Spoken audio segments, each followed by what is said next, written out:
Halo sobat para penggemar film, selamat datang di channel Kamera Action, channel yang membahas seputar film beserta info-info yang menarik dari film tersebut. Pada episode kali ini, admin akan membahas film yang berjudul Max Havelaar, produksi tahun 1976. Film hasil kerjasama Indonesia-Belanda ini diarahkan oleh sutradara Belanda Fons Rademakers. Film ini diambil dari roman berjudul Max Havelaar, karya Edward Douwesdekker, yang menggunakan nama pena Multatuli. Film ini mengambil setting cerita di daerah Lebak, yang sekarang masuk ke dalam Provinsi Banten, antara tahun 1850 sampai dengan 1856. Film ini berkisah tentang konflik antara Max Havelaar selaku asisten residen Belanda di Lebak dengan Bupati Lebak beserta para pengikutnya. Max Havelaar tidak setuju dengan perlakuan Bupati Lebak dengan para pengikutnya terhadap masyarakat Lebak. Banyak kontroversi yang terjadi dengan film Max Havelaar ini. Meski diproduksi pada tahun 1976, namun baru bisa tayang di bioskop Indonesia pada sekitar tahun 1988. Karena pemerintah Indonesia sempat melarang untuk ditayangkan di bioskop. Untuk cerita lengkap tentang kontroversi dan fakta menariknya film Max Havelaar ini, bisa Anda baca di link yang sudah saya sediakan di bagian deskripsi. Bagi Anda penggemar film drama dengan bumbu sejarah, film ini cocok untuk Anda. Sudah siap dengan camilan dan minumannya? Oke, tanpa banyak kata, langsung saja kita masuk ke jalan ceritanya. Kamera, action!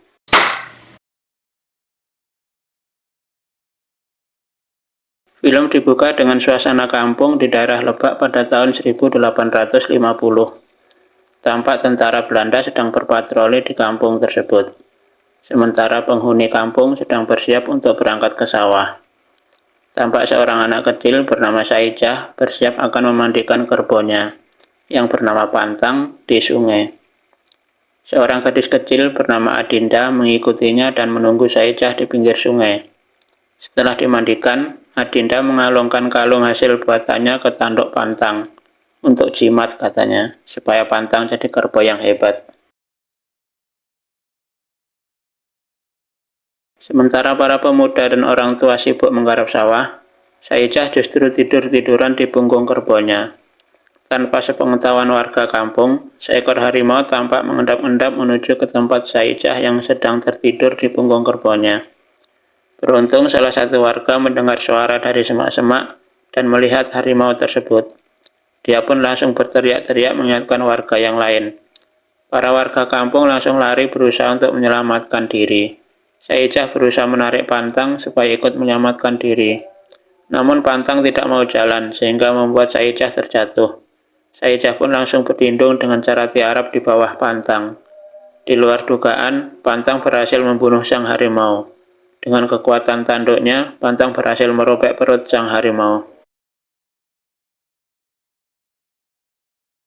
Warga sangat gembira karena Pantang berhasil membunuh harimau.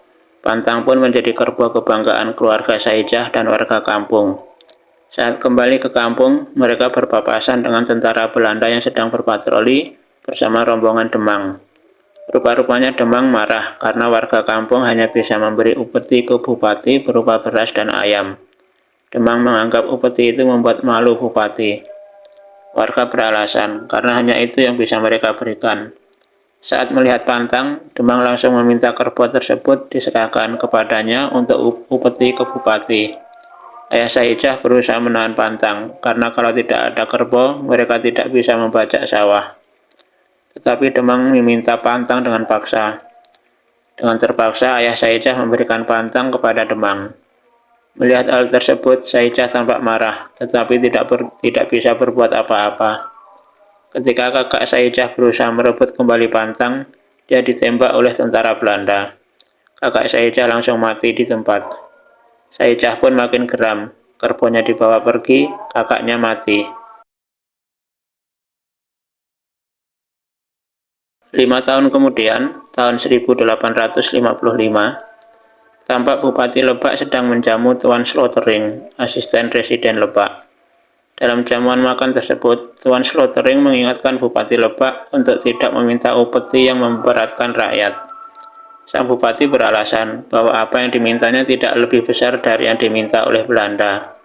Bahkan sang Bupati juga membandingkan bahwa rakyatnya yang kerja membangun segala macam untuk kepentingan Belanda tidak pernah mendapat upah dari Belanda. Sedangkan bila rakyat kerja untuk dirinya, itu karena memang sudah tradisi atau adatnya begitu. Melihat gelagat kurang baik kalau sang bupati akan dipojokkan oleh Tuan Slotering, Demang pun berusaha mengambil alih perhatian Tuan Slotering dengan mengundang sekelompok penari tradisional untuk tampil menghibur. Bahkan Demang pun menawarkan kepada Tuan Slotering jika ingin berkencan dengan salah satu penari, dia bisa mengaturnya. Mendengar tawaran tersebut, Tuan Slotering dengan tegas menolaknya. Demang pun memberikan isyarat kepada pengikutnya untuk menyajikan makanan tambahan kepada Tuan Slotering.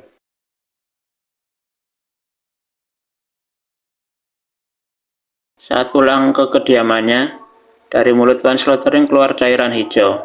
Sepertinya Tuan Slotering telah keracunan. Dokter pun dipanggil untuk memeriksanya.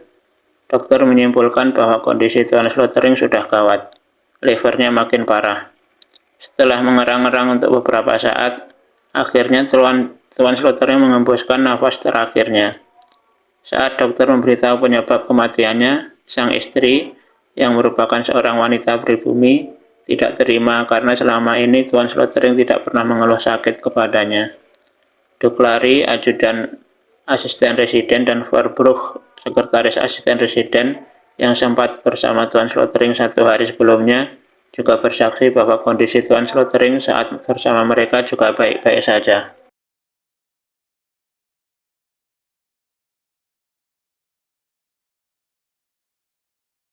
Sementara itu, di perairan Manado pada tahun yang sama, 1855, Max Havelaar sedang menikmati liburan bersama anak istrinya. Saat sang anak bermain dengan anjingnya, tiba-tiba anjingnya tersebut tercebur ke laut. Demi menyelamatkan anjing anaknya, Max Havelaar nekat terjun ke laut meski sudah dilarang oleh istrinya, takut diserang oleh ikan hiu. Dengan sekuat tenaga, Max Havelaar pun akhirnya berhasil menyelamatkan anjing anaknya dan terhindar dari serangan ikan hiu.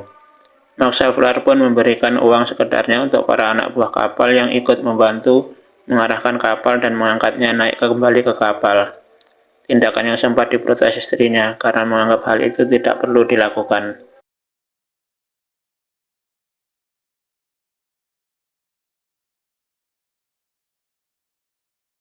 Ketika kembali ke daratan, Max Havelaar melihat seorang tentara Belanda dan seorang juragan kopi sedang mengawasi para buruh yang mengangkut karung-karung berisi kopi ke perahu mereka. Max Havelaar menganggap perlakuan mereka kepada buruh pribumi sudah kelewatan. Bahkan mereka mengganggu dan melecehkan seorang perempuan pribumi. Tanpa pikir panjang, Max Havelaar menempeleng tentara tersebut sampai terjatuh. Merasa dipermalukan, tentara dan sang juragan kopi marah kepada Max Havelaar. Sempat bersih tegang di hadapan para buruh pribumi, Max Havelaar mempersilahkan sang tentara dan juragan kopi jika perselisihan mereka ingin diselesaikan dengan cara Eropa, yaitu dengan duel adu pedang. Kapan saja Max Havelaar siap meladeni tantangan tersebut. Akhirnya pada hari yang telah disepakati, Max Havelaar duel adu pedang dengan sang tentara. Hasil akhirnya, Max Havelaar sukses mengalahkan sang tentara.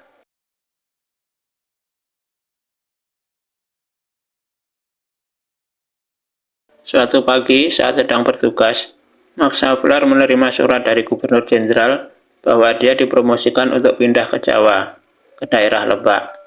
Begitu mendengar kabar tersebut, Tine, sang istri, justru tampak kurang senang, karena dia mendapat informasi bahwa Lebak adalah daerah miskin. Tidak ada perkebunan dan tidak ada perdagangan di sana. Dia sudah membayangkan bakal tidak ada lagi komisi dari aktivitas perdagangan para saudagar Belanda seperti yang selama ini dia nikmati di Manado. Tetapi Max Havelaar justru berpikir sebaliknya. Promosi ini adalah ujian baginya. Jika dia berhasil di Lebak, maka perjalanan karirnya pasti akan mulus sampai jadi gubernur jenderal seperti impiannya.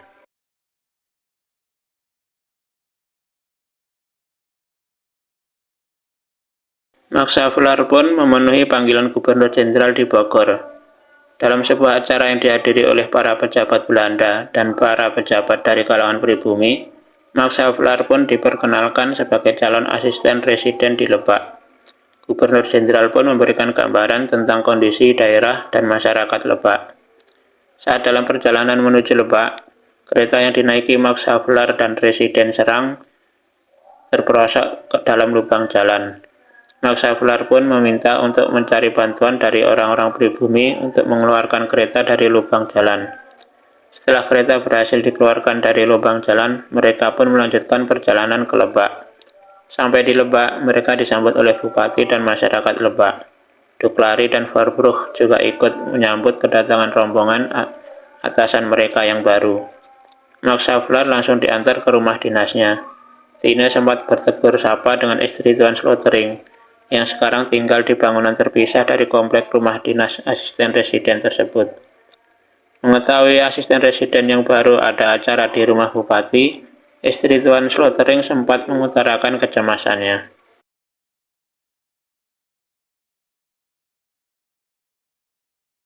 Saat memasuki halaman rumah Bupati, Max Havelaar melihat masyarakat Lebak dikerahkan untuk menyambut kedatangannya, suatu hal yang menurutnya agak berlebihan. Di antara masyarakat yang menundukkan kepala ketika menyambut kedatangannya, perhatian Max Havelaar tertuju kepada sepasang muda-mudi yang terus menatapnya dengan pandangan tajam. Mereka adalah Saijah dan Adinda yang sudah tumbuh dewasa.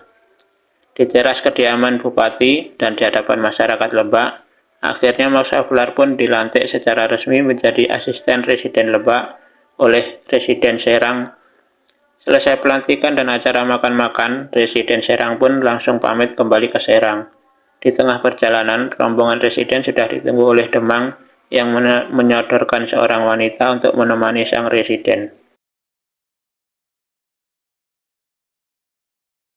Malam itu, Max Havelaar bermaksud memeriksa arsip-arsip pekerjaan yang ditinggalkan oleh pendahulunya, JEP Slotering.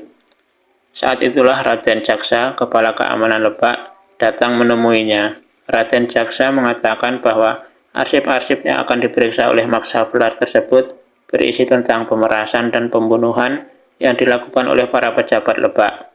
Raden Jaksa juga siap mendatangkan saksi jika Max Havelaar membutuhkan. Sempat terkejut dengan pernyataan Raden Jaksa, Max Havelaar mengatakan bahwa dia akan mempelajari terlebih dahulu arsip-arsip yang ditinggalkan oleh pendahulunya. Max Havelaar pun menghadapi kenyataan yang ternyata lebih buruk dari perkiraannya.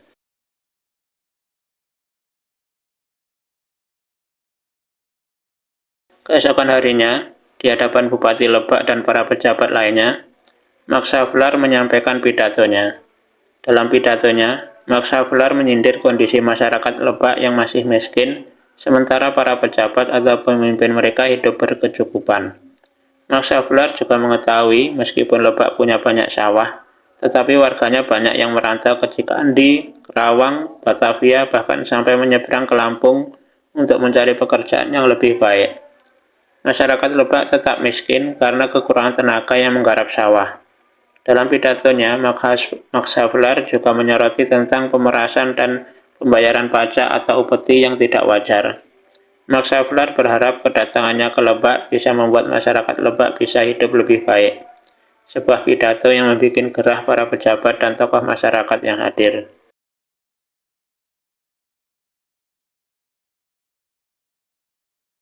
Suatu hari saat berkeliling daerah Lebak, Max Havelaar dan Verbrugge mendapati kampung yang kosong, sementara di sawah juga tidak ada yang kerja.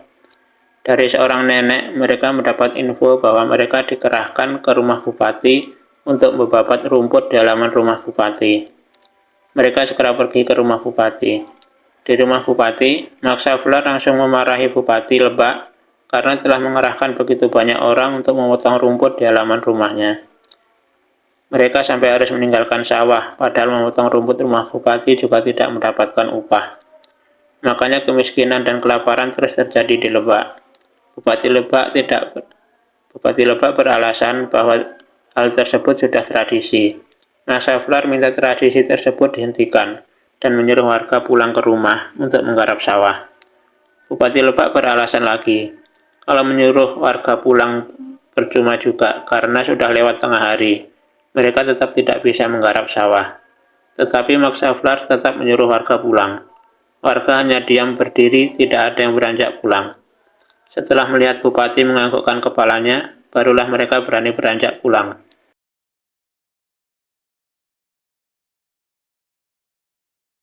Suatu hari, Maxi, anak sematawayang Max Havelaar, sedang bermain bola di halaman belakang rumah dengan Inah, pembantu mereka. Tanpa mereka sadari, bola yang mereka pukul terus masuk ke arah rimbunan bambu di tepi sungai. Saat hendak mengambil bola di tepi sungai, Maxi hanya diam berdiri sambil teriak-teriak memanggil mamanya. Ternyata di samping bola yang dipukulnya ada seekor ular kobra.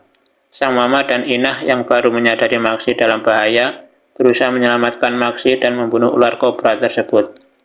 Tidak jauh dari tempat ular kobra tersebut ada lagi ular jenis lain. Max Havelaar dan Raden Jaksa yang datang belakangan langsung memburu dan membunuh ular-ular tersebut. Raden Jaksa mencurigai bahwa ini adalah kesengajaan, karena dia menemukan sebuah keranjang di tepi sungai yang berisi ular dari berbagai jenis dan ukuran. Tetapi Max Havelaar masih berpikiran positif. Namanya juga tempat yang rimbun, tentu banyak sarang binatangnya. Keesokan paginya, Max Havelaar dikejutkan oleh kehadiran Raden Jaksa dan belasan orang di halaman depan rumahnya. Mereka mendapat perintah dari bupati untuk membersihkan halaman rumah dinas Max Havelaar. Max Havelaar menolak bantuan tersebut dengan alasan dia tidak mau memanfaatkan tenaga warga dan meminta mereka untuk pulang kembali. Di rumah bupati, tampak warga sedang mendirikan bangunan bambu di halaman rumah bupati. Kepada Max Havelaar, bupati mengatakan bahwa akan ada kedatangan tamu dari saudara-saudaranya yang jadi bupati di Bandung dan Cianjur. Mereka akan membawa rombongan besar.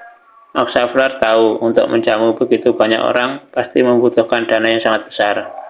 Max Havelaar juga memahami posisi bupati di kalangan pribumi, bahwa menjamu tamu adalah bagian dari tradisi. Oleh karena itu, dia menawarkan pinjaman uang kepada bupati untuk tambahan biaya acara. Sekretaris Asisten Residen Verbrugge mengingatkan bahwa hal ini di luar aturan pemerintah kolonial Belanda. Tetapi Max Havelaar mengatakan bahwa dia akan bertanggung jawab sepenuhnya, karena ini bagian dari strateginya dalam mengontrol sang bupati.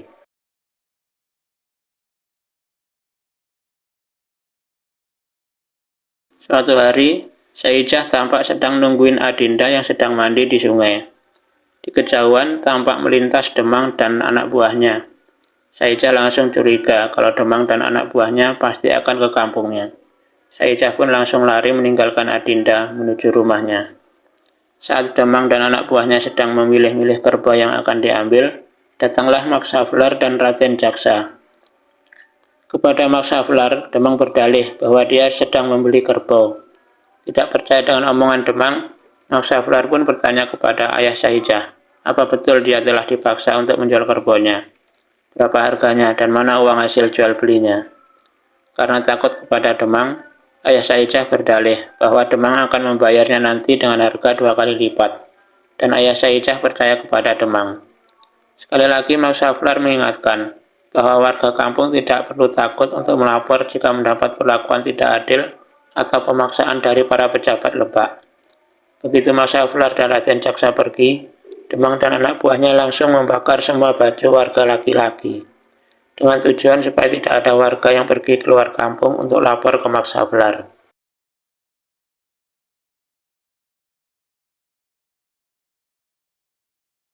Malam itu, Raden Jaksa melaporkan bahwa ada warga dari kampung Badur ingin bertemu dengan Max Havelaar di dekat sungai. Mereka segera menuju sungai untuk menemui warga dari kampung Badur. Ternyata warga yang dimaksud Raden Jaksa adalah Saijah dan Adinda. Mereka datang dengan membawa kepala kerbau yang sudah dipotong. Saijah melaporkan bahwa semua kerbau milik warga kampung Badur dipotong oleh Demang untuk dijadikan sajian di acara rumah bupati. Saijah juga melaporkan bahwa Demang belum membayar 1 sen pun kerbau-kerbau mereka. Jika apa yang disampaikan oleh Saijah benar, Max Havelaar minta Saijah untuk jadi saksi. Dia akan melaporkan kejadian ini ke Residen Serang. Tetapi Saijah merasa takut untuk menjadi saksi. Setelah Max Havelaar berjanji akan melindunginya, Barulah Saijah bersedia jika memang dibutuhkan.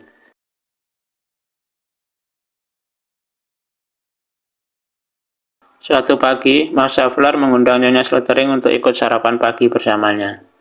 Tak berapa lama, Jongos datang mengantarkan undangan jamuan makan dari Bupati. Mengetahui Max Havelaar mendapat undangan makan, Nyonya Slotering mengingatkan Max Havelaar untuk tidak pergi ke sana. Akhirnya Nyonya Slotering mengatakan bahwa almarhum suaminya meninggal karena diracun oleh orang suruhan Bupati Lebak, karena melakukan hal yang sama dengan apa yang dilakukan oleh Max Havelaar sekarang. Max Havelaar pun terdiam mendengar perkataan Nyonya Slotering. Saat Max Havelaar menanyakan kenapa Nyonya Slotering tidak lapor Residen Serang, Nyonya Slotering menjawab bahwa Residen Serang dan Bupati Lebak sudah kong kali kong, sambil menunjukkan gestur jari saling terkait, dan dia takut dengan Bupati Lebak.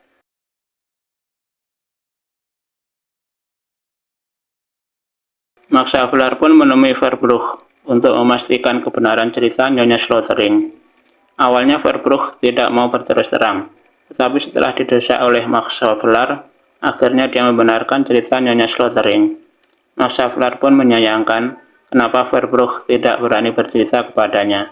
Verbrugge terpaksa diam karena demi keamanan saudaranya yang ada di Batavia.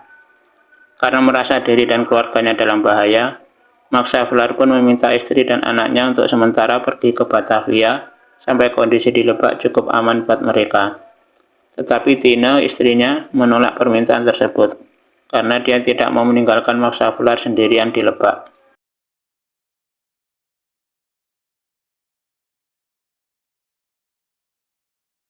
Pada saat yang bersamaan, ayah Saijah mendatangi rumah Demang untuk menagih uang kerbaunya. Namun bukan uang yang didapatnya, justru dia mendapat penganiayaan dari anak buah Demang. Di kampung Badur, Saijah sangat sedih dan marah karena ayahnya pulang dalam keadaan sudah menjadi mayat. Saat sedang mengurus jenazah ayahnya, dari kejauhan terdengar suara Demang dan anak buahnya. Saijah dan Adinda pun langsung lari meninggalkan rumah mereka. Dengan sekuat tenaga, mereka berdua berusaha menghindari kejaran anak buah Demang, menyeberangi sungai dan masuk ke hutan. Saat Adinda terjatuh, Saijah pun segera menyembunyikan Adinda di bawah tumpukan daun yang lebat. Sementara dia sendiri melanjutkan pelariannya dan menantang anak buah Demang untuk mengejarnya, supaya Adinda bisa selamat. Di dalam hutan, Saijah berhasil membunuh satu orang anak buah Demang. Saijah pun melanjutkan pelariannya dan tak terkejar lagi oleh anak buah Demang yang lain. Saijah pun memutuskan untuk menyeberang ke Lampung, meski sedang ada pemberontakan terhadap pemerintah kolonial Belanda di Lampung. Sementara itu, setelah berhasil lolos dari kejaran anak buah Demang, Adinda pergi melapor ke Max Havelaar tentang kejadian yang baru dialaminya. Dan demi keamanannya, untuk sementara Adinda tinggal di rumah dinas Max Havelaar. Max Havelaar pun membuat laporan kejahatan-kejahatan yang dilakukan oleh Bupati Lebak dan pejabat lainnya ke Residen Serang.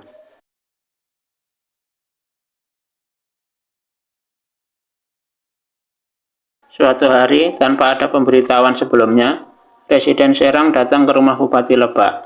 Dengan alasan hanya sekedar mampir, Residen Serang menanyakan kepada Bupati Lebak apakah dia merasa keberatan dengan asisten residen yang baru. Dengan basa-basi, Bupati Lebak pun menjawab bahwa dia tidak ada masalah dengan asisten residen yang baru. Sambil mengeluarkan tanda terima pinjaman uang yang diterima dari Max Havelaar, Residen Serang kembali bertanya, apakah Bupati butuh uang? Mendengar pertanyaan tersebut, Bupati Lebak hanya bisa diam dan memandang Residen Serang dengan pandangan mata yang tajam.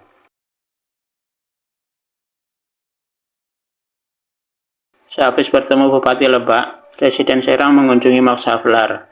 Kepada Max Havelaar, Residen Serang mempertanyakan keseriusan laporannya. Dalam laporannya, Max Havelaar meminta pemerintah kolonial Belanda untuk memeriksa ulang jenazah asisten residen sebelumnya, JEP Slotering, serta menangkap Bupati Lebak dan Demang Parangkujang. Ketika Residen Serang menunjukkan surat keterangan dokter bahwa tidak ditemukan racun di tubuh Slotering, Max Havelaar mengatakan tentu saja ilmu kedokteran Eropa tidak menemukannya. Itu racun lokal yang sangat halus, kata Max Havelaar. Max Havelaar juga mengungkapkan perihal pemerasan dan pemaksaan yang dialami masyarakat Lebak oleh Bupati Lebak dan para pengikutnya. Presiden Serang membantah bahwa itu sudah tradisi mereka. Ketika Max Havelaar mengungkapkan tentang pembunuhan dan ada saksinya, Presiden Serang minta dihadirkan saksi tersebut di depan Bupati, karena itu tuduhan yang sangat serius. Max Havelaar tidak bersedia menghadirkan saksi karena khawatir akan keselamatannya. Jika tidak bisa menghadirkan saksi, Presiden Serang meminta Max Havelaar untuk mencabut laporannya. Tetapi Max Havelaar bersikukuh tidak mau mencabut laporannya. Kepada istrinya dan Adinda, Max Havelaar mengatakan akan meneruskan permasalahan ini ke Gubernur Jenderal di Bogor. Dia yakin Gubernur Jenderal akan berpihak kepadanya.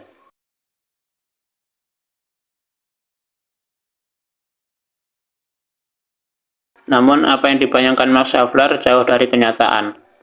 Max Havelaar mendapat kabar bahwa Bupati dan para pengikutnya dinyatakan tidak bersalah. Kabar yang sangat membuat Max Havelaar marah besar. Apalagi disertai dengan keputusan bahwa dia dimutasi jadi asisten residen di Ngawi. Merasa terhina dengan keputusan tersebut, Max Havelaar memutuskan untuk mengundurkan diri dari pemerintahan kolonial Belanda. Max Havelaar pun membawa Adinda dalam rombongannya menuju Bogor, berharap Gubernur Jenderal masih mau mempertimbangkan keputusannya. Di perbatasan, rombongan Max Havelaar berhenti untuk menemui warga yang bersimpati kepadanya. Saat itulah Adinda menyelinap keluar dan pergi menyusul Saijah ke Lampung.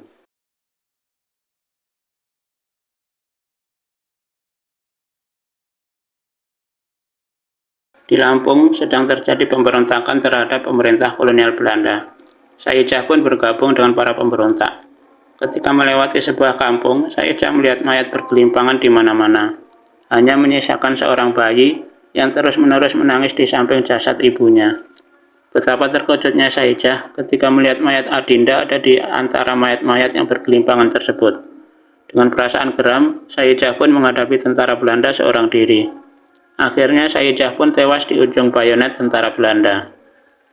Sementara itu di Bogor, Max Havelaar berusaha menemui Gubernur Jenderal. Setelah menunggu cukup lama, dia ditemui Sekretaris Gubernur Jenderal, Van der Waal. Van der Waal mengatakan bahwa Gubernur Jenderal tidak bisa menerima tamu siapapun, termasuk Max Havelaar. Apalagi Max Havelaar sudah dianggap mengundurkan diri. Selain itu, juga karena sang Gubernur Jenderal akan berangkat ke Belanda.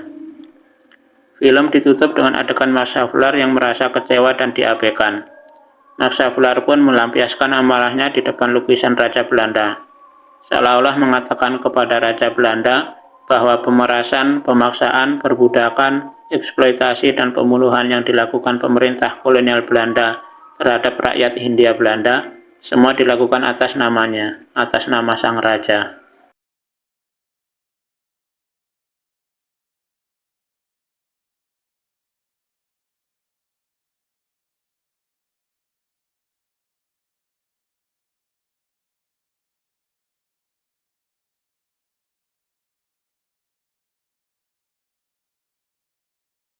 Sekian dulu bedah film kita kali ini. Semoga terhibur dan syukur-syukur ada manfaatnya. Terima kasih sudah menonton. Jangan lupa untuk like, komen, share, dan subscribe. Nantikan video-video menarik lainnya hanya di channel Kamera Action.